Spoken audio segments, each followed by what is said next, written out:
22 November Pushpa 1 release করলো। আর এই Pushpa 1 release করলো একটাই কারণে, সেটা হচ্ছে যে কানেক্ট করার জন্য। যেহেতু 5 ডিসেম্বর আমরা পুষ্পা 2 দেখতে চলেছি, পুষ্পা 1 যারা ভুলে গেছিল তাদের সাথে কানেক্ট করার জন্য।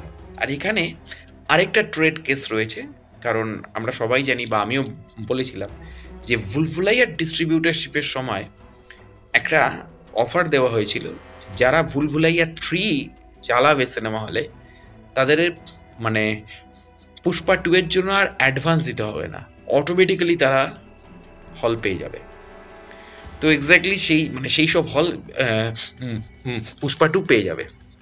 তো এক্স্যাক্টলি সেইখান থেকে দাঁড়িয়ে ভুলভুলাইয়া 3 চালিয়েছিল মানে আহ, অনেক সিনেমা হল, এবং সেখান থেকে দাঁড়িয়ে পরবর্তীকালে ভুলভুলাইয়া 3 এর স্লটেই পুষ্পা 1 আবার রিলিজ হলো। এবং পুষ্পা 1 এর ক্ষেত্রে যেটা বারবার যেটা পুষ্পার সবচেয়ে বড় ইউএসপি, যেটা বারবার আমি বলতাম যে পুষ্পা মানেই হচ্ছে নিপীড়িত, লাঞ্ছিত, অত্যাচারিত, গঞ্জিত শ্রমিক শ্রেণীর একজনের মাফিয়া হয়ে ওঠার কাহিনী। এটা কোথাও পুষ্পা যখন রিলিজ করেছিল তখন বীরাপ্পনের সাথে কানেক্ট করা হচ্ছিল গল্পটাকে, কারণ যেহেতু বীরাপ্পন ছিল চন্দন দস্যু, সেই চন্দন কাঠের ডাকাত ছিল।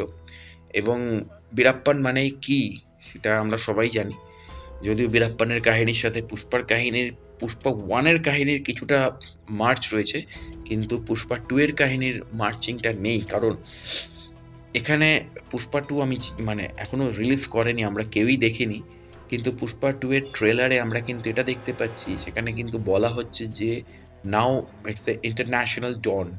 তো ইন্টারন্যাশনালি বীরাপ্পন কিন্তু পৌঁছতে পারেনি, কারণ বীরাপ্পনকে নিতে এসেছিল প্রভাকরণ, এলটিটি নেতা প্রভাকরণ। বীরাপ্পনকে নিয়ে যেতে পারেনি, কারণ তার আগে বীরাপ্পনের কিন্তু এনকাউন্টার হয়ে যায়। আমি মাঝে মাঝে ভাবি বীরাপ্পন আর প্রভাকরণের যদি দেখা হয়ে যেত তাহলে কি হতো। তামিল টাইগার্স লিডার প্রভাকরণ, যাকে পরবর্তীকালে যার ডেরাকে ধ্বংস করে দিয়েছিল শ্রীলঙ্কা গভর্নমেন্ট, এবং পৃথিবীর প্রথম টেররিস্ট গ্রুপ যাদের নৌবাহিনী ছিল, যাদের এয়ারফোর্স ছিল।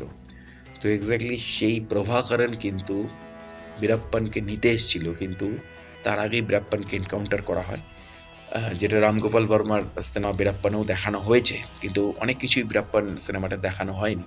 তো এক্স্যাক্টলি বীরাপ্পনের কাহিনীর একটা আদল ছিল পুষ্পা 1-এ পুষ্পার চরিত্রের সাথে। পুষ্পা 2-তে সেটা কতটা ক্যারি করবে আমি জানি না, কিন্তু পুষ্পা 1-এর প্রচুর চরিত্র এখানে কিন্তু কানেক্ট হবে। সবচেয়ে বড় জিনিস হচ্ছে পুষ্পা 1-এ একদম এন্ড পার্টে নিয়ে আসা শেখাওয়াত ক্যারেক্টার, সেই ক্যারেক্টারটা কিন্তু এসপি শেখাওয়াতের যে চরিত্র, সেই চরিত্রটা কিন্তু এখানে মেন ভিলেনে চলে আসবে। সুনীলের চরিত্র অর্থাৎ শ্রীনুর চরিত্র এখানে কিন্তু প্রতিশোধের জায়গায় আবার ফিরবে।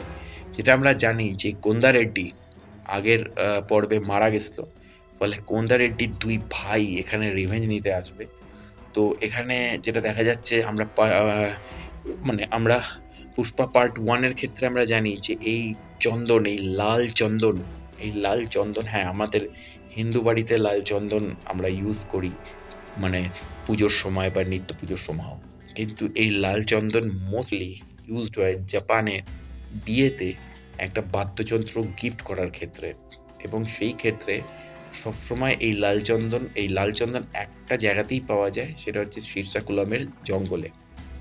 এবার এই শীর্ষাকুলামের জঙ্গল থেকে জাপান গভর্নমেন্ট অনেক লিগালি চন্দন নেয়, লাল চন্দন নেয়, কিন্তু কিছু কিছু বিজনেসম্যান জাপানেও রয়েছে যারা এখান থেকে স্মাগল করে, আর এখানেও বিজনেসম্যানরা রয়েছে যারা এখান থেকে সেই স্মাগল প্রোডাক্ট ওখানে ট্রান্সফার করে।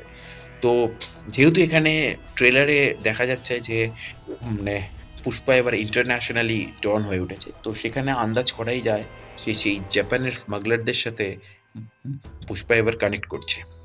তো সেই কারণে দাঁড়িয়ে কতজন পুষ্পার এবার শত্রু হচ্ছে, কারণ সবচেয়ে বড় জিনিস হচ্ছে পুষ্পা খুব বেইমানি একটা কাহিনী। পার্ট 1-এও বেইমানি কাহিনী, সে বেইমানি করতে করতেই এগিয়েছে তার চরিত্রটা, এবং পার্ট 2-তেও সে বেইমানি করতে করতেই এগোচ্ছে। আবার যদি আপনি অন্য দৃষ্টিকোণ থেকে দেখেন যে সে বেইমানি করছে না, সে কোথাও একটা ওই নিপীড়িত, লাঞ্ছিত, অত্যাচারিত একটা শ্রমিক। সেই শ্রমিক জানে যে কাজ হাসিল হয়ে গেলে আমাকে ওরা মেরে দেবে। তার থেকে আমি আগে ওদের মাথায় পা দিয়ে ওপরে উঠে যাই। তো কোথাও নিজেকে বাঁচাচ্ছে সে, না হলে কোথাও মানে পুষ্পা ভিলেনই হোক আর হিরোই হোক, দর্শক পুষ্পাকে দেখতেই যায়। পুষ্পা 1 এর দুটো খুব ফেভারিট সিন আছে আমার। একটা হচ্ছে যে ওই যখন মহাজনকে টাকাটা শোধ দেবে, মহাজন আগের দিন আসবে টাকা চাইতে পুষ্পার মায়ের কাছে, অসম্ভব অপমান করবে, চলে যাবে। পরের দিন আবার যখন টাকাটা চাইতে আসবে, পুষ্পা ওকে পেমেন্ট করার পর ওর ঘাটটা ধরে গ্রামের সবার ঘরের সামনে নিয়ে যাবে আর গিয়ে বলাবে যে বলো আমি টাকা শোধ দিয়ে দিয়েছি। এই ব্যাপারগুলোই কিন্তু পুষ্পাকে হিট করিয়েছিল। কারণ আমাদের দেশের দারিদ্র সীমার নিচে থাকা মানুষগুলোর কাছে পুষ্পা রাতারাতি ঈশ্বর বা হিরো হয়ে উঠেছিল। পুষ্পা 2 তে পুষ্পার ম্যাজিক কতটা থাকে, এবার সেই দিকে থাকবে আমাদের দৃষ্টি।